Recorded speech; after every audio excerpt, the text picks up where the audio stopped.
just talk about Companion when it first launched. Hmm. It was very much a sci-fi super fan, geek kind of fandom, editorial publication. Hmm. Oh, excuse me. If you imagine The Athletic, it would be very similar to The Athletic for nerds. That was Hmm. the kind of idea. Um, yeah, and by then we were already, or at least I was really well onto this idea of the tattoo test. And Hmm. so, I thought about it like, no, it's interesting. Like, of course, you see Darth Vader tattoos, you see Harry Potter tattoos, but actually, if you look at all these other shows, how far can you go in terms of nostalgia or depth or maybe even niche, like a smaller community? Hmm. And you start thinking, of course, there's Star Trek tattoos. And then you start going down to Stargate tattoos. And then you start to, and you continue going down that path of what kind of exists. Hmm. And then you kind of look at the market, what's the opportunity? Hmm. Disney's pretty good at exploiting its IP. If Yeah. it's not very good at it, they get really mad when you try to exploit their IP. So stay away from Star Wars, stay away from Marvel. Hmm. But kind of there's like a tipping point where actually some other franchises are completely underserved or the studios deprioritize it. Hmm. Those are the kind of areas that we think, yeah, fans have been fans for a very long time, sometimes a decade, 2 decades, maybe passed on from their parents or their grandparents. There's just like not a huge opportunity for them to celebrate their fandom, whether it's through Hmm. content, community, or to buy something. So Hmm. that's what we set out to create. We wanted to create the most premium, intellectual, thought-provoking, in-depth coverage of basically these sci-fi stories. Yeah, I mean, Hmm. I was a lost computer science like student, let's call it, in the late 90s, early 2000s. Growing up in Southern California, you're surrounded by Hollywood and sports teams. And so probably a little bit inside me it was like, oh, I really hope one day I could be a screenwriter or a movie director or something. And but that kind of wasn't my path. So somehow over the next 25 years, I've blended that style of career of essentially being a technologist, working a lot in digital media and digital platforms. And then naturally, as social media and communities and things like that evolved, got into that space. And then, of course, there's always some kind of money making, revenue generating, e-commerce, some kind of component to that. And Hmm. so, um, yeah, technically, I've been kind of in four startups, one bootstrapped, three VC backed, and they all sit at that intersection where it's about digital content, digital content helping form communities, and then finding ways to monetize, sometimes e-commerce directly, sometimes through third party, sometimes through commissions, sometimes through advertising revenue and sponsorships. So that's kind of like where I've been sitting. And it really doesn't matter which kind. It's been with sci-fi fans, it's been with like YouTube creators and almost like YouTube fans. Done it with sports, particularly football, which is soccer, I guess. Hmm. So yeah, kind of anytime I think when there's like hyper passionate fandom involved, I think there's something exciting to be done there. Hmm. That's awesome. Yeah. Have you always been like a fandom member yourself? Um, or did you sort of step into that space after realizing like, oh yes, this is something that I wanted to build? I think every healthy child is a super fan of some sort. Like when you're young, when you're like 5 years old, you fall in love with something. It's like a movie or something, and you Hmm. watch it probably like 500 times, and your parents go crazy. I'm Hmm. sure this generation is Bluey, or and my brother was Willy Wonka in the Chocolate Factory, and I watched the Transformers over and over and over. It's obsessive. So I don't think we had that term fandom. I don't think we knew what that was, but I mean, fandoms existed for hundreds of years, right? People Hmm. love baseball teams. They get tattoos of baseball teams and basketball teams and football teams. That's one thing I would say probably that we developed around 2011, 2012 at Kappa 90, which is the football channel is a part of. Hmm. We thought about communities differently, um, where we actually came up with almost like a metric or a way of um, thinking about fans, which is we call the tattoo test. And if Interesting. your brand has at least the potential ability to have someone get a tattoo of it, then you probably are going to be have a chance at being a very powerful, a very strong consumer brand. Now, of course, not every super brand can have that. You can have Hmm. like I don't know, the Gruffalo if you're thinking about like kids brands or something. Like you're probably not going to get a Gruffalo tattoo, although I bet it exists. Um, but really, it just speaks to identity. Do you dress up your kids in this kind of thing? Do you um, buy the McDonald's special edition because of the thing? Even though pretty much a lot of things are commodities, if Hmm. your piece of IP or your brand has some kind of, premium, can it carry a premium weight to it? That's kind of how we think about it. And that's kind of how I think about it. Hmm. So that was a big question, which is, oh, people love us, or people can't live without us. It's like, can they? Will they get a tattoo of it? Because they won't. I don't know. Hmm. Yeah, Yeah, that's that's how really I think about interesting. that. I've actually never even considered like uh like you mentioned, like the ability for the likelihood of a brand to get and turn into a tattoo, something so like permanent and tied to, a fan's identity and preferences. Yeah, and like so how did you tie that to your startup? Like what was the idea behind that? How did you leverage that tattoo test into the business? So I guess it depends on which company, but Mm-hmm. excuse me. If we kind of take the latest company, which the companion, but it sort of has kind of two phases to it. So let's just talk about companion when it first launched. Mm-hmm. It was very much a sci-fi super fan, um, geek kind of fandom uh, editorial publication. Mm-hmm. Oh, excuse me. If you imagine The Athletic, it would be very similar to The Athletic for nerds. That was Mm-hmm. the kind of idea. Um, yeah, and by then we were already, or at least I was really well onto this idea of the tattoo test. And Mm-hmm. so, I thought about it like, oh, it's interesting. Like, of course, you see Darth Vader tattoos, you see Harry Potter tattoos, but actually, if you look at all these other shows, how far can you go in terms of nostalgia or depth or maybe even niche, like a smaller community? Mm-hmm. And you start thinking, of course, there's Star Trek tattoos. And then you start going down to Stargate tattoos. And then you start to, and you continue going down that path of what kind of exists. Mm-hmm. And then you kind of look at the market, what's the opportunity? Mm-hmm. Disney's pretty good at exploiting its IP. If Right. it's not very good at it, they get really mad when you try to exploit their IP. So stay away from Star Wars, stay away from Marvel. Mm-hmm. But kind of there's like a tipping point where actually some other franchises are completely underserved or the studios deprioritize it. Mm-hmm. Those are the kind of areas that we think, yeah, fans have been fans for a very long time, sometimes a decade, 2 decades, maybe passed on from their parents or their grandparents. There's just like not a huge opportunity for them to celebrate their fandom, whether it's through Mm-hmm. content, community, or to buy something. So that's what we set out to create. We wanted to create the most premium, intellectual, thought-provoking, in-depth coverage of basically these sci-fi stories. Mm-hmm.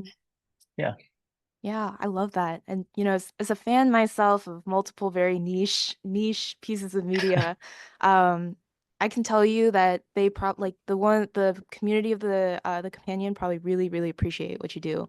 I would love that if someone did that for what I was interested in. But anyway, yeah, we'll get more into that later, but I kind of want to take a step back and talk about one of your other startups before we dive into that. sure, And that yeah, is the Narrative Digital Studios. And that's a yeah. company that you worked on for 6 years, which is a really long time.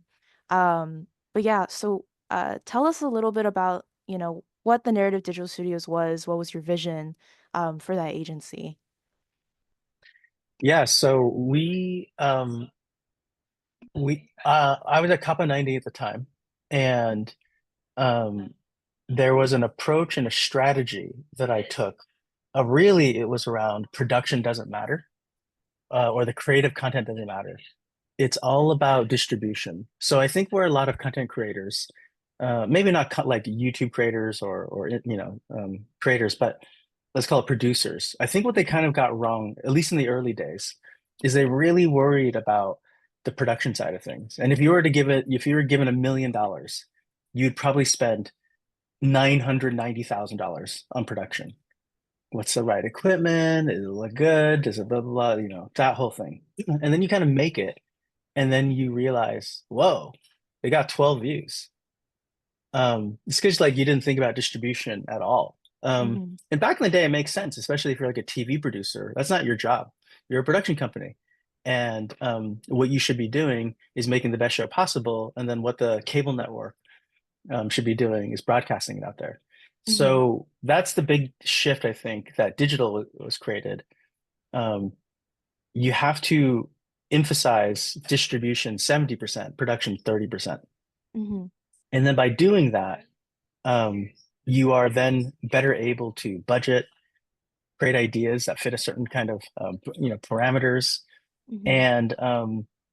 And so because we approach it that way, Top of 90 was one of the fastest growing channels. We surpassed YouTube's goal for us, which is 100,000 subscribers in 1 year. We hit Mm-hmm. 500,000 in the first year. Wow, that's amazing. Yeah. In fact, YouTube's executives laughed at me at a meeting, and I was really angry because I Oh thought we should be man. on the same team. Mm-hmm.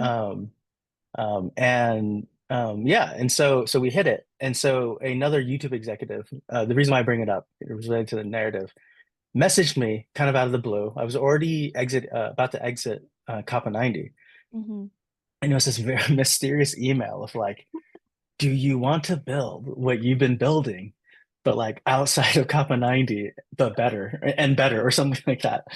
I was like, well, okay, like That is very very clandestine, mysterious. weird. Yeah, yeah. And Nick, my co-founder, yeah, he was just saying how he really loved the way I thought about creating content for a digital age, which is how Mm-hmm. do you think distribution first?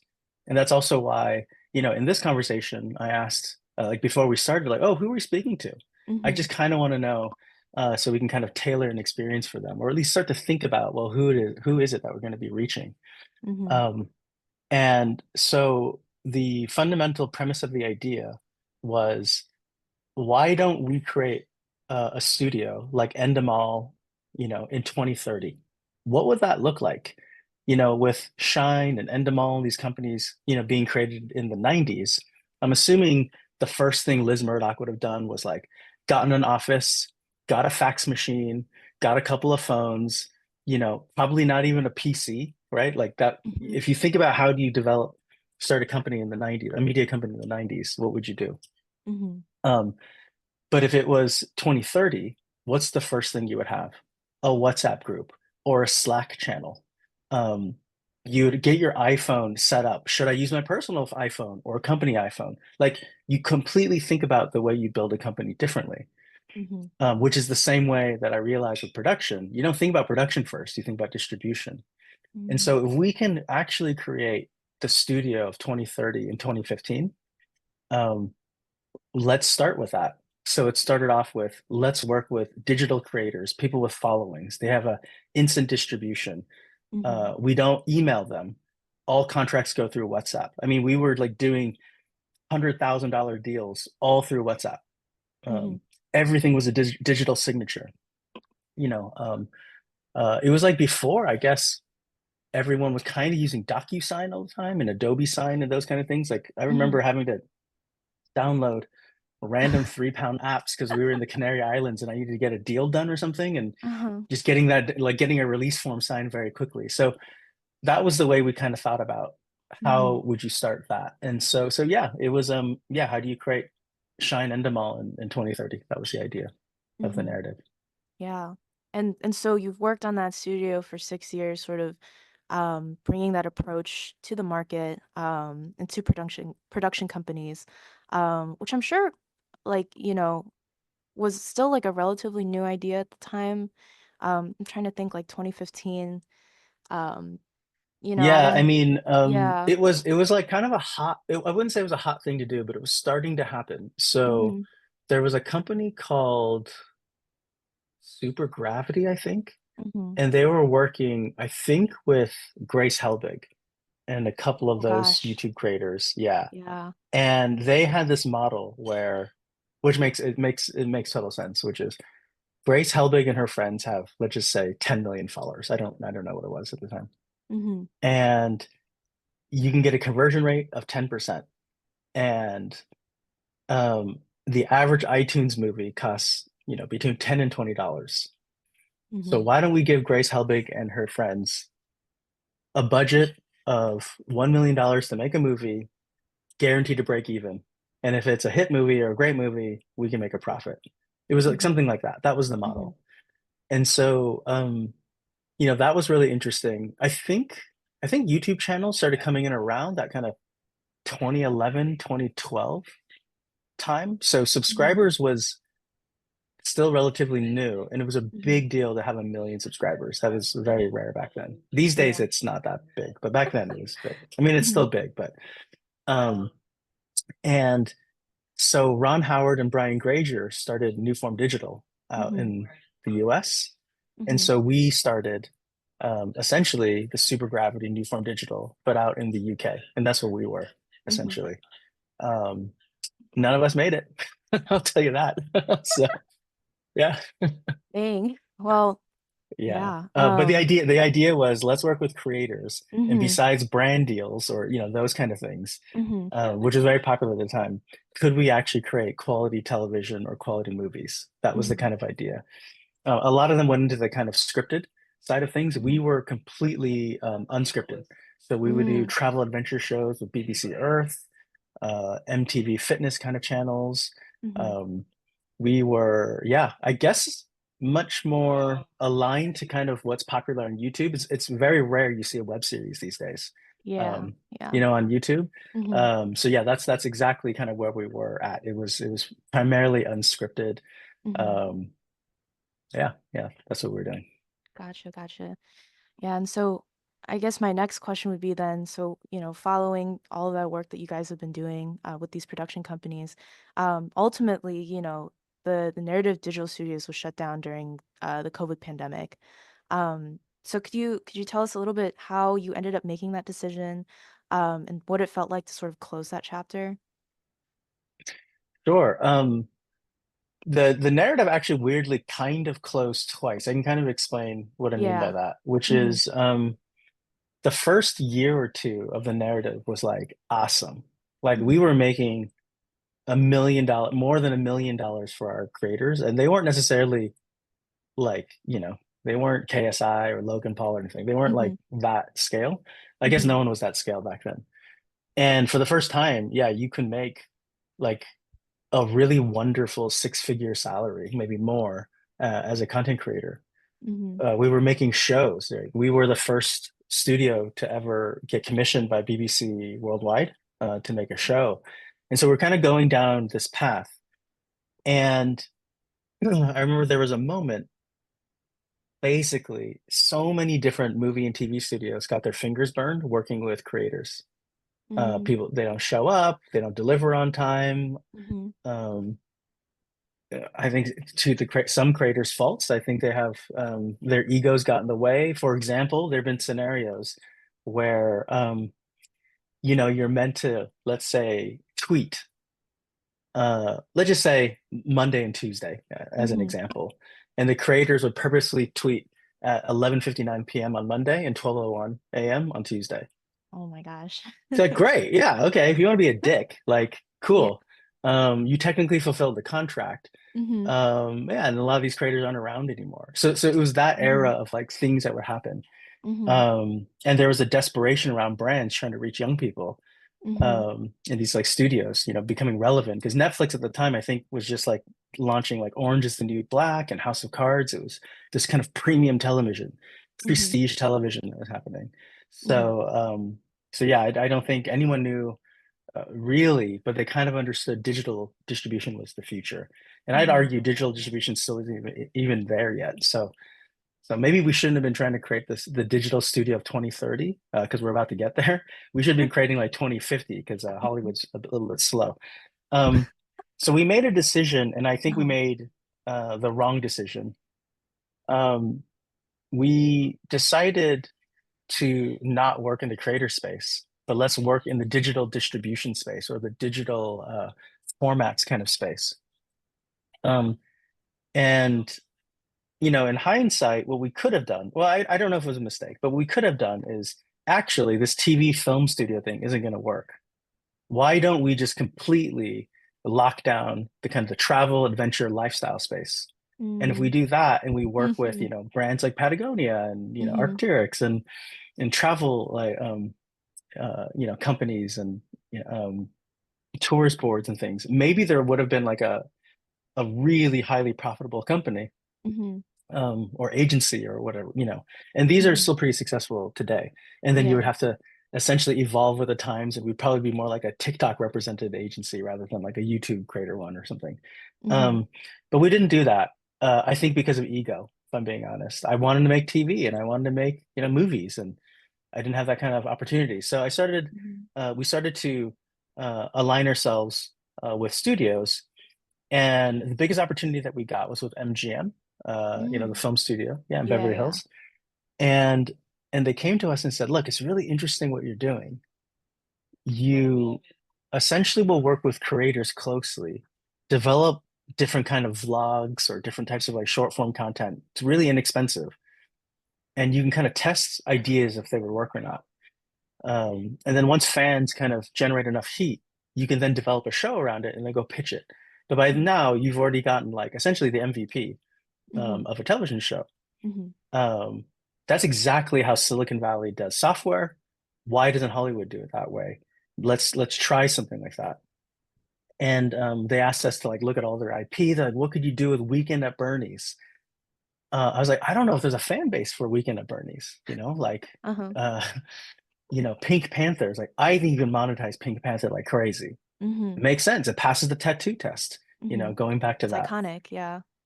iconic parents dress up their kids in Pink Panther stuff. Everyone Mm-hmm. knows the song. I bet if you're listening and watching right now, the song's playing in your head right now, right? Yes, it is in And mine. so, yeah, yeah, yeah. And so one of the other projects that I had going on was Stargate. And if Mm-hmm. Stargate would work, then James Bond would work, or Vikings would work. These huge, TV shows that they owned the rights to. Mm-hmm. And so yeah, we helped advise and consult on Stargate Command. Creating essentially a membership platform. Um, it was articles, quizzes, podcasts, video, and then the idea was if it could generate enough heat, it can launch like a series. So then eventually kind of launch this web series version of Stargate called Stargate Origins. Mm-hmm. Um, and it was actually quite profitable for MGM.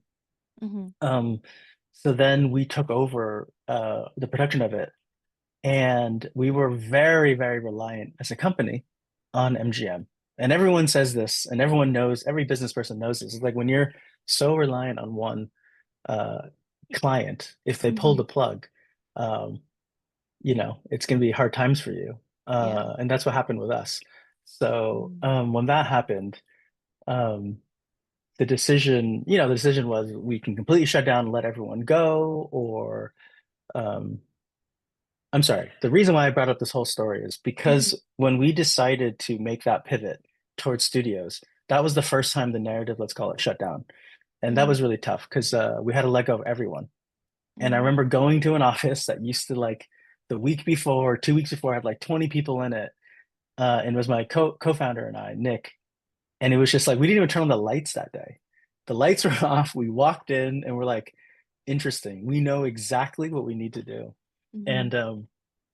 And in basketball, uh TNT has this thing called like 40 games and 40 nights. So my brother's a sports producer, Mm-hmm. sports media producer. So, he's part of that. And Mm-hmm. I'm like, okay, Nick, in the NBA, they've got 40 playoff games and 40 nights. We're gonna do 40 pitches in 40 days. And like that's how we're gonna save the company. He's like, whoa, how do you like do that? And so yeah, we came up with like 150 shows. So eventually, Wow. we made all these kind of shows, and then the MGM deal came along. And it was like by and far like 80 or 90% of our revenue. So that's why we Mm-hmm. became so kind of ingrained in this kind of fandom space. Mm-hmm. And then yeah, and then when they pulled the plug, this is like deep into like the pandemic kind of time. We're like, well, what are we gonna do? Mm-hmm. Um, we decided to shut down and just rebuild everything ourselves. So the companion is actually very much inspired by the last project that we did at the narrative. Mm-hmm. Brought over, I think, the entire team, if not the entire team, most of the team, Mm-hmm. and then decided instead this time, let's make a Delaware C Corp Silicon Valley style company, Mm-hmm. and then start over. So that's what we did. Yeah, Wow. That's that's honestly like a crazy story. 40 pitches in 40 nights. Wow. yeah, yeah, yeah, That's really intense work. But I mean, honestly, kudos for being so like adaptable. I mean, even if the studio name didn't make it through, at least like the concept and some inspiration from your previous project sort of helped build what is today the companion. Um, and so I know we touched on it a little bit earlier on what the companion is and who it serves. Another aspect of that company uh, that I researched was that it's supposed to be, it's meant to be like a platform to also connect lonely individuals through common shared interests, through fandom, and sort of tackle the yeah. mental health crisis.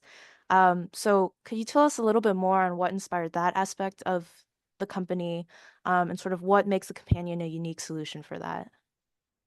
Yeah, totally. So Hmm. we launched the companion in the middle of the pandemic. I think it was soft launched in September of 2020 and Okay.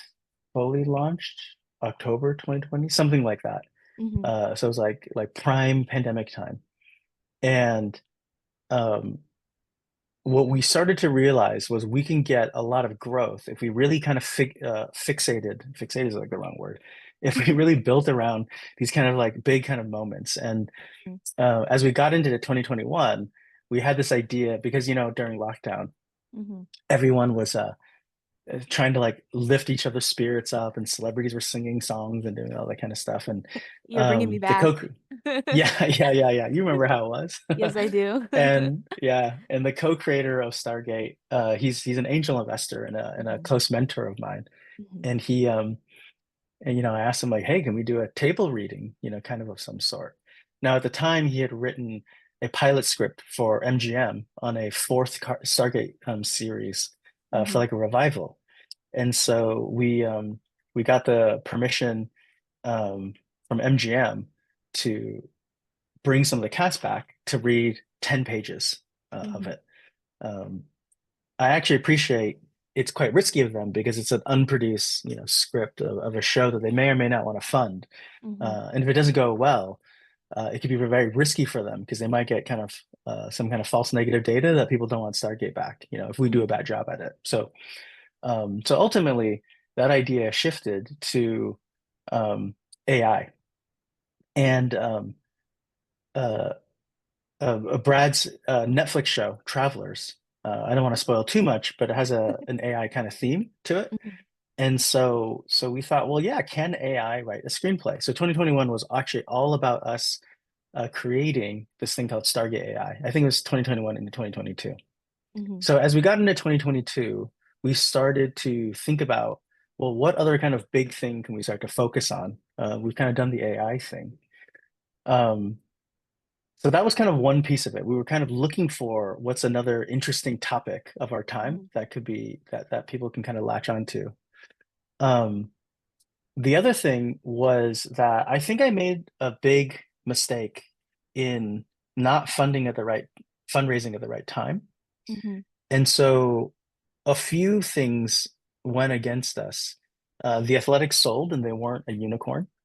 mhm, Masterclass and Cameo or something, they were like not living up to their billion-dollar valuation because we're starting to come out of the pandemic now. mhm, NFTs were like the rage. And if we mhm, pivoted to an NFT company, not I think, I know we would have been able to close.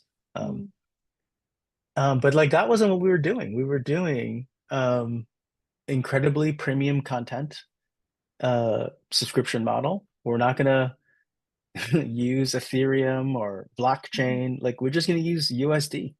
Yeah. That's the currency we're using. People investors didn't like it. Mm. So so I think at that point, what I should have done in some ways, had I wanted to keep going on that path, is like if I knew we couldn't kind of continue down this VC backed path, um, maybe we should just actually bootstrap, let's just like stop going down this path and instead just focus on the business and build a great business. Don't try Mhm. to grow 20% month on month. Try to grow, I don't know, 50% or 80% year on year to just kind of change the shape of the business. I didn't do Mhm. that. Um, and so as we were looking for like the kind of next thing, um, we started to realize that if we were able to create even more valuable experiences um, for our members, um, maybe we can like actually make a memory and change their lives that way, create Mhm. that kind of thing. A life-changing memory is really what we were going for. Um, and then in order to create these life-changing memories, we would have to partner with celebrities. And so oftentimes these celebrities would have causes. Mhm. Wildfire relief because of these huge fires in Hawaii, um, food hunger with the Hollywood Food Coalition, Mhm. PanCan and pancreatic cancer, and mental health. And so we would create these events, and it was pretty awesome. Like sometimes in a day or an afternoon, we can make 10, $15,000 for these charities. Mm. And so we would take a small fee and kind of arrange the production of these kind of events. Mhm. But the one that consistently made and raised the most amount of money, and it seemed like was the most needed, was mental health. And I think there's something about the pandemic, or we're so close to the pandemic, and we, we haven't seen the effects yet because it's still too close, but we might have Mhm. a whole generation of young children who, weren't able to go to school and they were stuck at home and couldn't quite socialize. That's Mhm. quite problematic, all the way to, yeah, to adults who, our whole lives have shifted and changed. Mhm. And so yeah, that's when I made the decision. If we're not going to be a VC backed company, then screw it. Why don't we like actually meaningful help people's lives? Like not even Mhm. like just change them or give them a memory. Why don't see Mhm. we can actually like really, I don't know if it's right to say save people's lives. And Mhm. that's the kind of path that we went down. Mhm. So that is what the companion is today. We essentially use sci-fi and fantasy stories and basically stories that we love, but all of them tend to have some kind of deep philosophical learning, parables. A lot of us live our lives by them, and it's not crazy for people to think like I'm gonna live by the Jedi code. Would Jedi do Mhm. that? No, they wouldn't do that. Why would I do that? Let's Mhm. do the right thing. Mhm. Um, and so yeah, through that we want to help people with self-discovery.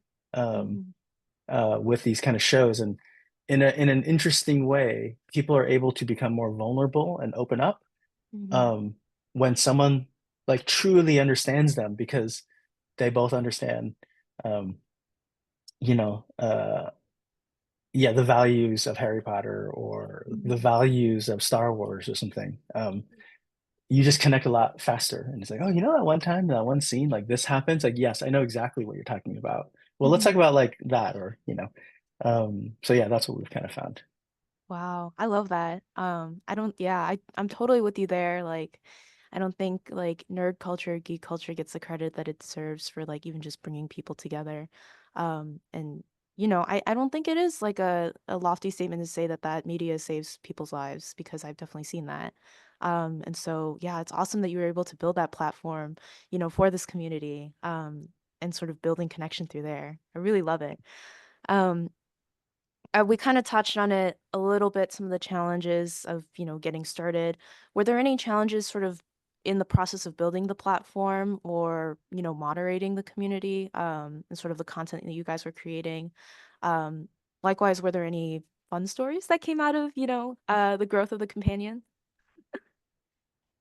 Um, there weren't too many moderation challenges. Mm. Uh, I mean. I gotta think about it. I'm pretty, I hate to say it this way. I'm pretty experienced building communities. I've been doing it for a Mhm. very long time. Mhm. I've been building online communities before like YouTube had channels and things like that. So, Mhm. um, but one thing I will say is that um, I oftentimes use this analogy with my team, which is don't let anyone poo in the pool. Okay. And I use this analogy, not pee in the pool. I literally mean take a dump in the pool. If you start a community and it's still quite young, let's say it's under 1,000 people, Mhm. and people start taking dumps in the pool, like no matter how small amount of fecal matter get into your pool, you've got to drain the entire water park. Mhm. Like E. coli will spread so fast. Mhm. I mean, this happened when I was young and I grew up in Southern California and wild rivers or raging waters or whatever they were called, these water parks. Like Mhm. one kid pooed in the pool, the whole thing gets shut down for like a week, ruins everyone's summer. So that's really what I get at, where it really matters who your first 1,000 people are, or let's even call it a first 100 people. Mhm. One bad egg kind of really messes it up. Mhm. So that you have to be kind of careful on that. The second thing is you can have all these rules, you can be like, no swearing, no politics, no religious talk, no whatever. Mhm. We're gonna ban you, whatever. That is one way of doing it. I don't know how effective it is. It's kind of mean sometimes, although you do need to be strict. Mhm. Um, I have learned over time, if you're good at making formats and shows, Mhm. you can build your community through the type of content that you create. So when we were doing Kappa 90, as an example, we had a show called Comments Below, Mhm. and no one had this format. And I think that's one of the reasons why Google and YouTube invested in the company. We would take the comments and the questions from last week's episode, and we would just answer them next week. So that's the whole show format. Mhm. In the beginning, yeah, some people would be like boobs, some people would say curse words, right? Uh-huh. Say racist stuff. I was like, well, why the hell would we feature that question or comment on next week's show? Mhm. So if you actually want to be featured, you have to ask something quite intelligent or something really funny or really fun. Like you can start controlling people and their comments based off of what you highlight, how you champion them. Mhm. Mhm. And so taking that learning when we were building the companion, it's like, oh, well, like, how do you make sure there's no sexists and racists? Mhm. Um, my wife used to be a pro gamer and she quit because of the toxicity, verbal abuse, and Mhm. one incident, physical abuse Oh my at this gosh. tournament. Yeah. Uh, Death threats sent to the home, changing addresses, the whole thing. Mhm. So it's like, well, if you're going to build a community, one good thing that I didn't quite realize is that when you have a paid community, um, people don't really want to like pay money to be a jerk. I think it's kind of changed now with X and stuff. People probably pay money to be racist, but back then that didn't really happen. So Mhm. that was one really awesome killer thing that was like, oh, everyone here who's like paying, you're essentially a member. Mhm. Yeah, you want to have a nice community. You don't want to Mhm. screw it up. And then I guess if we needed to kick you out, that's cool too. This isn't a free social network. This is Mhm. not like everyone is welcome. No, not everyone is welcome in our community. Mhm. Um, and the second thing was through programming. So we thought instead of making our website pink to attract women or put some flowers around or something very stereotypical or whatever, why don't we do it all through content? So Mhm. one of the early big events that we did with Amanda Tapping, Mhm. who we're working a lot with on the mental health work, is uplifting women in film and television. That was the event. Mhm. We're going to talk about women, how do you uplift them in film and in television. And Mhm. that kind of made up the first like 300 or 500 of our paid members. Mhm. Um, you can be a man, a woman, you can be whatever. But if you're going to come down tearing down women in film and television, this is the wrong event for you. And why would you pay money to join an event like that? So that's Right. the way we kind of thought about it. It's like, Mhm. why don't we create elevating Black voices in sci-fi? Mhm. Very clear what this is about. And so quickly, as you do that, you have more like-minded people Mm-hmm. um, as your customer base. And then when you have like 1,000, it starts to, when an idiot walks into the room and he's being a jerk, but everyone gets the drill, it's really tough actually at that point for something bad like that to happen. So that's the way we kind of approach the companion. Um, Mm-hmm. and so with mental health, it was kind of continuing down that line. We Mm-hmm. noticed uh, a large portion of the community, yeah, were experiencing loneliness, and sci-fi connected them, or maybe they were a teenager in a small town, and that small town had, maybe went to high school with 100 other people, so there wouldn't be another girl at the time that liked Star Trek. Um, Mm-hmm. and so at least with our community, they can now find somebody in the UK and somebody in Australia, and they can kind of meet and chat. So that's kind of the companion and community. Yeah. Super cool. Yeah. I think that's also like a great idea and a way more sophisticated way of handling community moderation, sort of setting the tone, almost acting like a role model, which is really cool. It's kind of interesting how sort of like, these sorts of strategies that exist that I think maybe in more physical communities are starting to translate over into digital ones as well. So that's really awesome. Um, so we're sort of reaching the end of our time, so I want to make sure that we ask a couple of these last questions, sort of as a wrap up of our discussion, and of course to give our listeners a little bit more like solid takeaways from what we've been talking about. So going back to sort of more the technical business aspect of things, as a three times founder, um, we've been talking a lot about how you've gotten ideas and how you've tested ideas for companies or projects that you wanted to start up. And I feel like there is like very optimistic advice for founders, to when they have an idea, just follow their dreams and make it work. But obviously there's a lot that's, not it's not very realistic for everyone, right? So from your experience, what do you think are the qualities, like how do you know when you've got a winning idea for a business or a company? And then how do you take that idea and then turn it into like an actual actionable, buildable model? Yeah. Okay, there's quite a few questions. If I forget one, Oh like yeah, just no remind me worries. again. Mm-hmm. Okay. Um, I'm a really big believer in your current idea. If you have one, if you want to be a founder, or if you're a founder and you've got an idea, it's probably a bad idea that won't work. Okay, so I think you have to be pretty open to that. But I think great founders will go out and test to try and validate where it works and where it doesn't work, especially like where it doesn't work. And then you Mm-hmm. start to iterate on top of that. Mm-hmm. And then there's other things like founder ego that gets in the way. Like, but I want you to use it this way, or I want to build this. And it's like, yo, 40-year-old moms don't want that. Like, I'm not a 40-year-old mom, so it's up to you on how you want to create your business.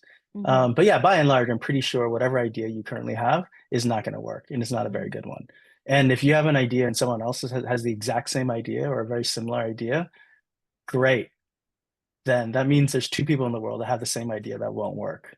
Like, launch it anyway. Um, Mm-hmm. so that's probably the way I think about it. But I'm a really big fan of this, like building a community first, because, or at the same time, um, if if you can get an audience that loves the kind of thing that you do, you can probably almost like enroll them into your mission and into your vision, and you can always then continue to test and validate ideas. I think that's why consumer goods are so reliant on YouTube creators these days, because they built, essentially, not knowing it, I'm a fan base. I'm building a fan base of, I don't know, British girls that love fantasy books. That's my Mm-hmm. thing. If you're a court of thorn and roses, you're like, how do I tap into that? Mm-hmm. I mean, like, or whatever. Like, if you're writing a new romantasy book, Mm-hmm. if you're just the writer, you have no distribution. Again, that's the 30%. Writing a book is the 30% hard part. It's Mm-hmm. it's selling the book to 100 people, let Mhm. alone 10,000 people. Mhm. So yeah, if you can build a community, people are like, how do I build a community? I've spoken to companies where they've asked me for advice and consulting, and they've spent millions of dollars on a product. Great product. They want to help people learn business skills. They want to help minorities get ahead. But Mhm. great. How many have you like spoken to? Oh, zero? Are you building for them? Are you building for you? Mhm. Well, how do I then like get the first 50 people or 30 people? Hold a bake sale, host a party. I don't know, free alcohol. I'm sure there's a church that's going to be very inexpensive to rent something and like make awesome brownies and cake. Mhm. Like people will come, people can learn business skills, and then you can start to build and enroll the community. If you are thinking like, you know, whatever you do, think smaller, think more niche, think more targeted. And the more targeted you can get, the more you can build for like that small group. Mhm. So yeah, no, I think everyone can build a community first before they build a product. Mhm. Um, just host a party. Everyone loves party and free food. Mhm. In exchange, I need your email address or your WhatsApp, and you need to join it. And that's it. Um, that's how you kind of first get your ideas going. Mhm. The second thing I think is a really big deal. I would caution, I'm not sure if this is a good idea or not, but this is how I operate. It's like, give me $5 right now. Like, Mhm. no, like in your pocket, give me $5. Oh, such a great idea. Oh, that's amazing. Cool. Give me $5 like right now. Like the effort it takes, it doesn't matter if it's $5 or $100 or $1. The Mhm. freaking effort it is. I was actually going to reach, like, I'm looking in my pocket right now, trying to reach for my credit card. It's Uh-huh. not actually here. It's over there. It's I know so I don't annoying have for my me to wallet get on me to. either. Right. Uh-huh. Right. So is your product kind of good enough for someone to freaking pull out a wallet? And these days it's a little bit easier, but before it's like punching 16 digits and like, what the heck's like the code? And Amex is different from Visa. I gotta flip it over. Now it's kind of saved in the Google Pay. They've kind of Mhm. made that a little bit, slightly frictionless, I suppose. Um, yeah, that's the thing. Is like, are people willing to pay for it? I'm a big fan of that.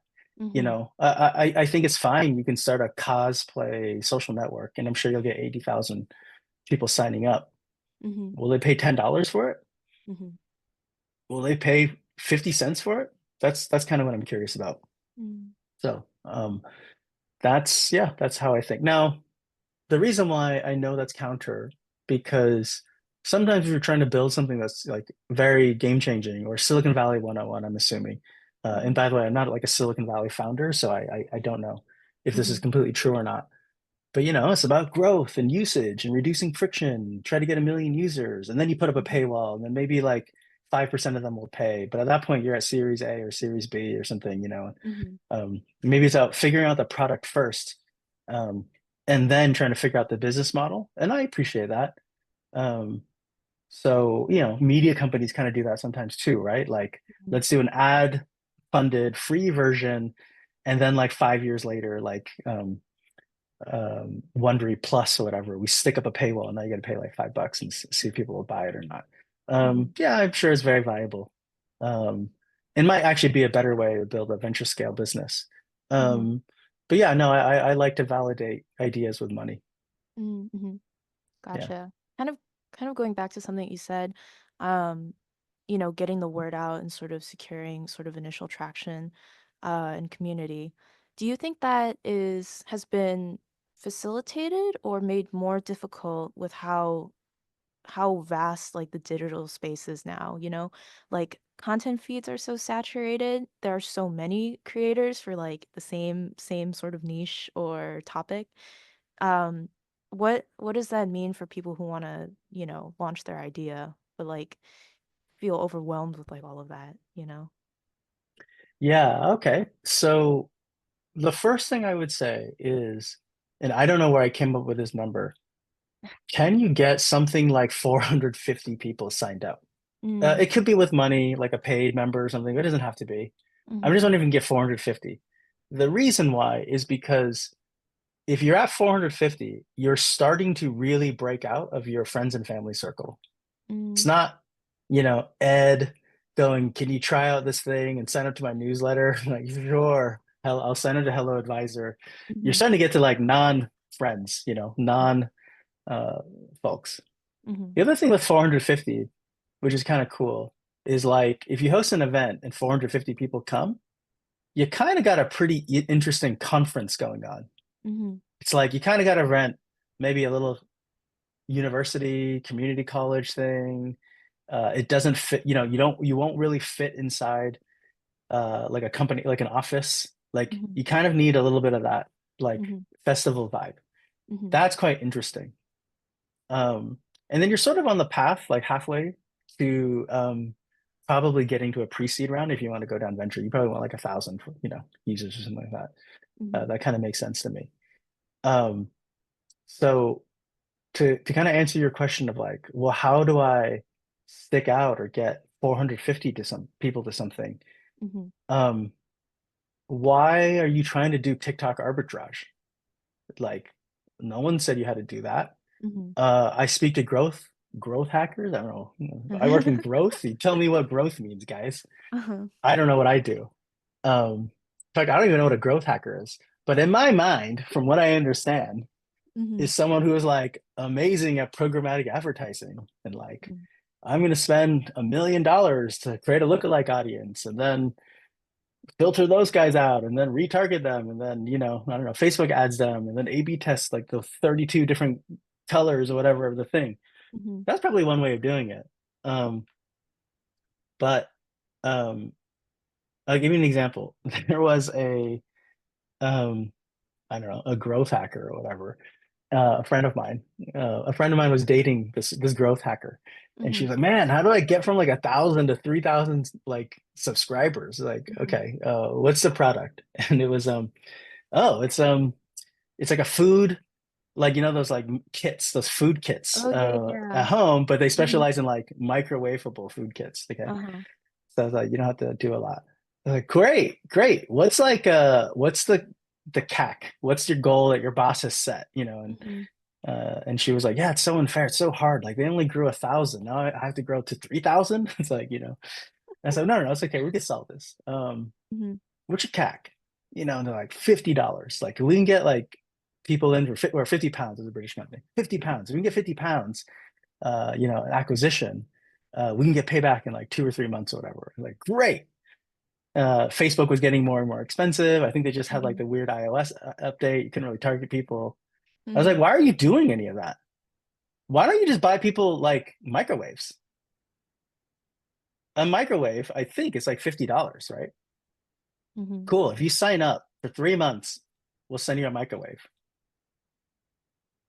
That's it. That's zero marketing dollars. Yeah. Um, yeah, I just don't know. People don't think about it like that. Mhm.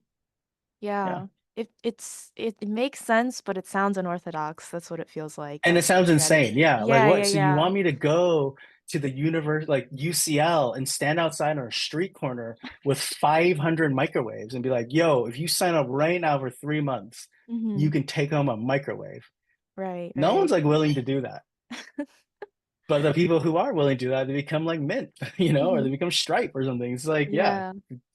you don't have to do TikTok arbitrage, Mhm. at least at that stage. Mhm. Yeah, maybe you're trying to get to 100 to 200,000 subscribers or members. Yeah, that's pretty tough. You got to Mhm. start getting to reach. But Mhm. right now, you don't need to do that. Mm. Yeah, That's yeah, pretty good advice, especially considering, taking the lens of like what your company needs versus like what everybody else is doing too, which I feel like so many people are tempted to follow. But it doesn't work for everybody.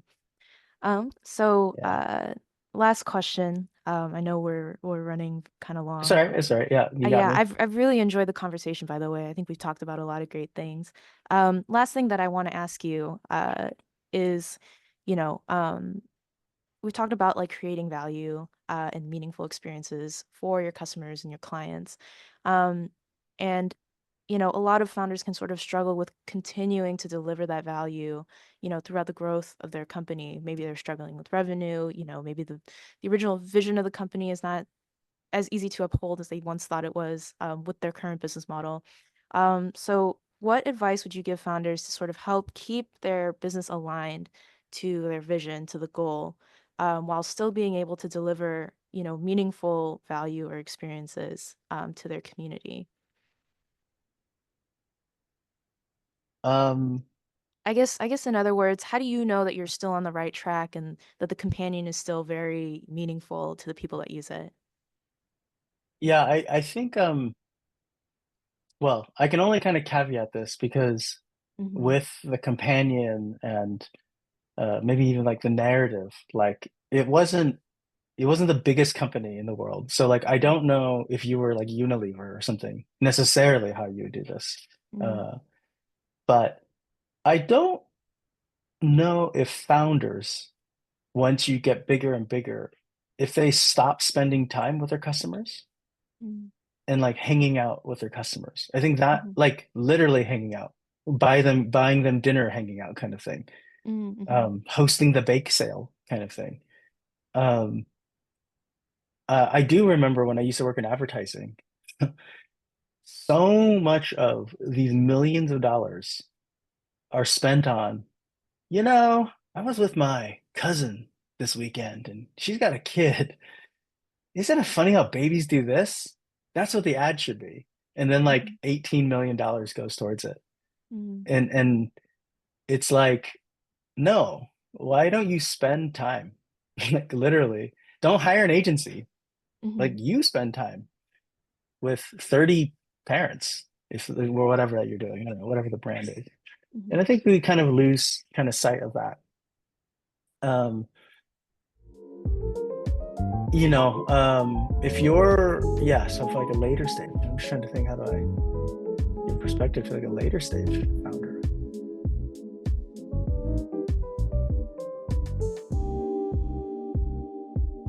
Yeah, I think I'd have to think about it. I don't know. You know what it is? I think, actually, let me put it this way.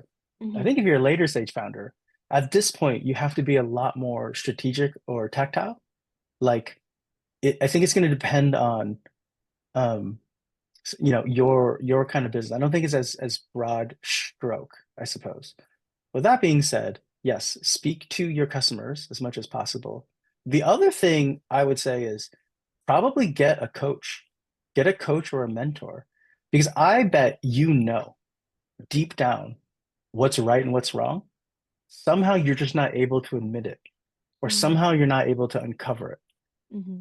Um, I mean, whenever I have to speak to founders who have to do a big layoff, or have to make a really big change, or unfortunately break up with their co-founder, you oftentimes do hear like, man, I kind of wish I did that 3 months ago or 6 months ago. It's like, yeah, I know, man. You knew you had to do that, but you didn't for some reason. I mean, it's tough. I Mm-hmm. think that's the Right. thing. I think we actually have the answers inside us. I think it's finding someone um, to be able to help pull that out. That's probably um, the other thing that I would do if I was in that situation. Mm-hmm. Yeah, that's great advice. Thank you so much, Lawrence. And I Sure. think we're at a good spot to wrap up the conversation. Thank you again for joining us, and for sharing so much advice and insight from your experiences. It's been a real pleasure to have you.